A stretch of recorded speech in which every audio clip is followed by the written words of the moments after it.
प्रधानमंत्री खुलेआम धर्म के नाम पर विवादास्पद बयान दे रहे हैं, मगर चुनाव आयोग पूरी तरह से खामोश है।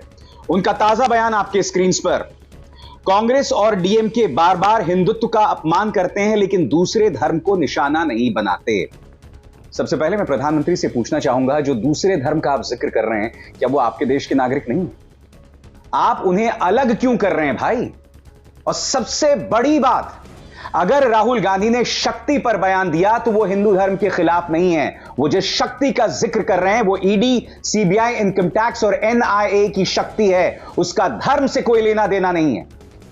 प्रधानमंत्री का यह बयान निहायत ही शर्मनाक है, और उससे भी ज्यादा शर्मनाक है चुनाव आयोग की चुप्पी।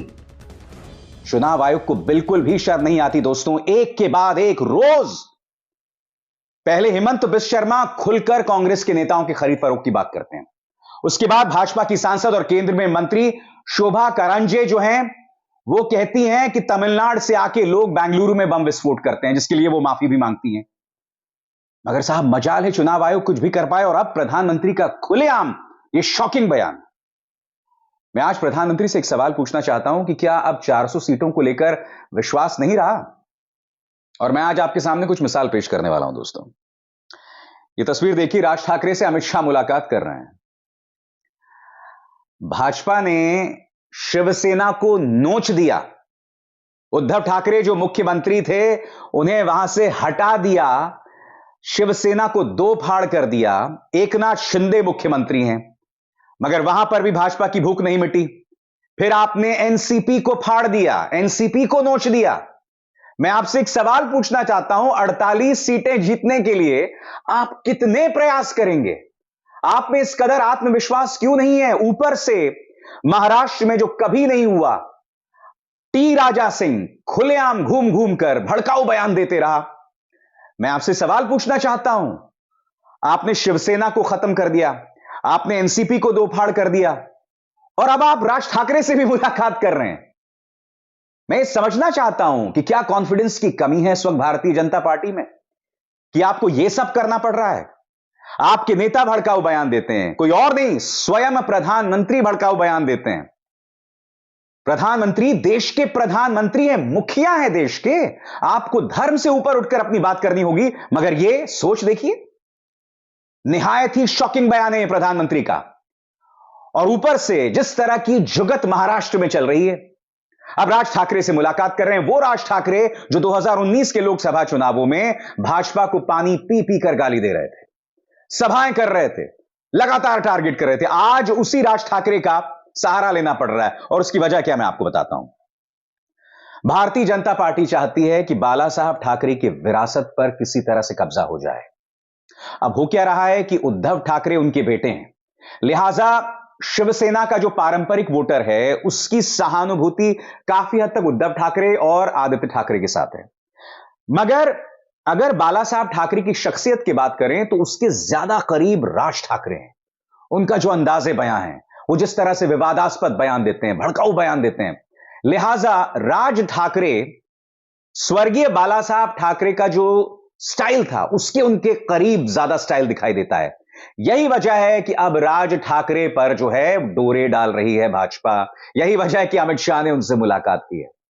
मगर इससे बड़ा सवाल यही तो लग रहा है ना दोस्तों कि आखिर क्या वजह है, कि क्या विश्वास नहीं है भाजपा को? खुलेआम आप तमाम जगह घूम रहे हैं, 400 सीटें, 400 सीटें, 400 सीटें। क्या हो गया? क्या वजह है? बिहार में आपने नीतीश को सिर पर बिठा दिया। वो नीतीश कुमार जिसकी पुलिस ने भाजपा के नेताओं पर सड़क पर घसीट घसीट कर ठोका था। वो नीतीश कुमार जिसके बारे में सम्राट चौधरी ने कहा था कि मैं मुरैठा तभी खोलूंगा जब नीतीश कुमार सत्ता से बाहर होंगे। आज वो नीतीश कुमार आपके सिर पर बैठ गए, पहले बिहार में, और अब महाराष्ट्र में देखिए किस तरह से राज ठाकरे से मुलाकात हो रही है। इसका एक दूसरा पहलू भी है जिसका मैं जिक्र करूंगा, मगर अभी मैं चूंकि बिहार की बात कर रहा हूं तो वहां की भी चर्चा की जाए। पशुपति पारस, उन्होंने अपने पद से इस्तीफा दे दिया है। याद कीजिएगा, पहले भाजपा ने चिराग पासवान का साथ छोड़ दिया था, पशुपति पारस को गले लगा लिया था। अब भाजपा को लग रहा है कि रामविलास पासवान की विरासत को सही मायने में चिराग पासवान जो हैं वो आगे ले जाएंगे। खबर यह भी आ रही कि वो हाजीपुर से चुनाव लड़ेंगे। अब पशुपति पारस को छोड़ दिया है। यानी कि जो पशुपति पारस इनके मंत्री थे, जिनके लिए इन्होंने चिराग पासवान को धकिया दिया था, अब वही पशुपति पारस को अलग कर दिया है। ये खेल समझ रहे हैं? इससे दो चीजें सामने उभर कर आती हैं। पहली चीज क्या है? पहली चीजें सामने उभर कर आती है कि भाजपा का कोई स्थायी साथी नहीं है। यूज एंड थ्रो, इस्तेमाल करो, फेंको, थोड़ा खाओ, थोड़ा फेंको। वो फिल्म जाने भी दो यारों का डायलॉग है दोस्तों, थोड़ा खाओ, थोड़ा फेंको। यही हो रहा आज की तारीख में। पहले चिराग पासवान को फेंका और अब ऐसा लग रहा है कि भाई चिराग पासवान काम आएंगे तो पशुपति पारस को फेंक दिया। अब खबर यह आ रही कि पशुपति पारस जो है वो महागठबंधन में शामिल हो सकते हैं। जिस नीतीश कुमार को पानी पी पी कर गालियां दी, जिस नीतीश कुमार के बारे में अमित शाह ने कहा कि सवाल ही नहीं है, हम उनसे हाथ नहीं मिलाएंगे, आज की तारीख में आप उनके साथ आकर बैठ गए हैं। नीतीश कुमार भी एक सभा में प्रधानमंत्री की मौजूदगी में कहते हैं हम अब दोबारा वापस नहीं जाएंगे। बिहार की जनता देख रही है, महाराष्ट्र की जनता देख रही है कि राजनीतिक अवसरवादिता के लिए भाजपा तमाम हदों को पार करने के लिए तैयार है। मगर सवाल यही है दोस्तों कि क्या 400 सीटों पर एतबार नहीं रहा? इसीलिए महाराष्ट्र में आप ये करते हैं, इसीलिए बिहार में जो होता है उसके लिए हिंदी में कहावत है, जो मैं ये नहीं कह रहा हूं कि भाजपा पर लागू होती है, मगर वो कहावत न जाने क्यों बार बार मुझे याद आ रही है। कौन सी कहावत है वो? थूक कर आप पूरा कीजिए। जिस नीतीश कुमार को गाली दी, अब वो आपकी गोद में है।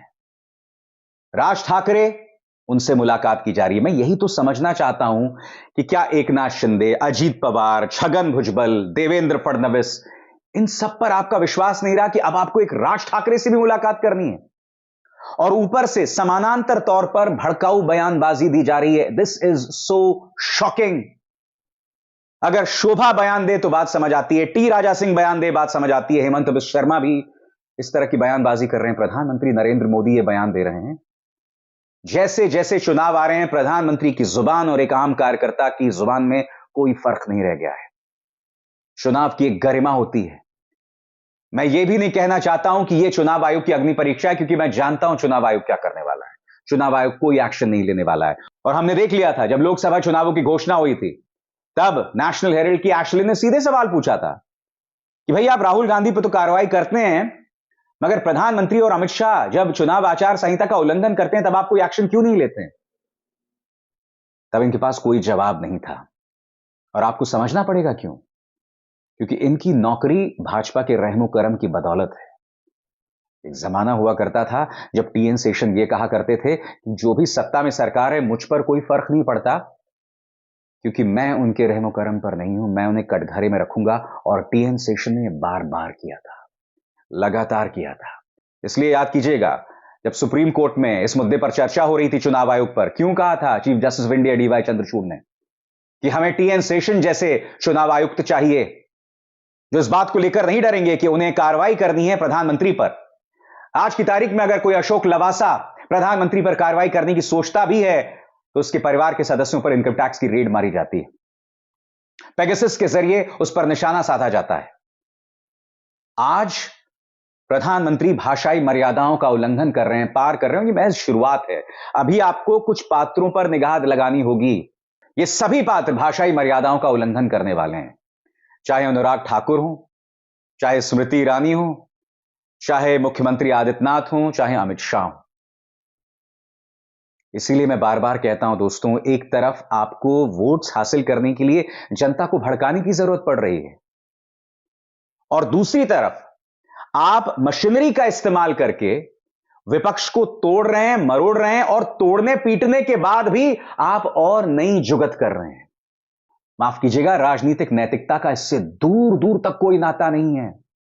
मगर एक समानांतर सोच है जो इस सोच से बिल्कुल अलग है, जिस पर हमें गौर करना पड़ेगा। ध्यान से सुनिएगा मैं क्या कहने वाला हूं।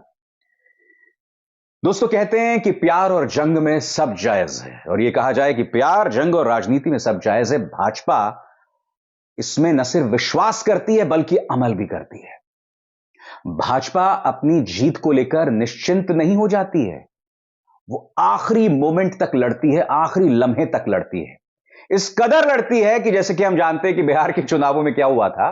5-6 सीटों में तेजस्वी यादव जो है दावा करते हैं हम जीत गए थे, और फिर स्थानीय अधिकारियों के जरिए नतीजे पलट दिए गए। ऐसा कई बार हुआ है। चंडीगढ़ के मेयर चुनावों में हमने देखा था अनिल मसीह का तेवर, उसने नतीजे ही पलट दिए गड़बड़ झाला करके। अब यह कोई अनिल मसीह अकेले नहीं कर रहा था, यह भाजपा कर रही थी। यानी कि भाजपा हर कीमत पर जीतना जानती है या चाहती है, इसीलिए उसे लग रहा है कि चलिए हमने महाराष्ट्र में एनसीपी तोड़ दी, शिवसेना तोड़ दी, एलजेपी को हमने नेस्तनाबूद कर दिया, जिस चिराग पासवान को हमने धकिया दिया था दोबारा उसे हमने शामिल कर लिया, फिर भी वो ये सब क्यों कर रही है? क्योंकि वो जीत को लेकर आश्वस्त नहीं रहती, वो कोशिशें करती रहती है साम दाम दंड भेद से हमें जीतना है।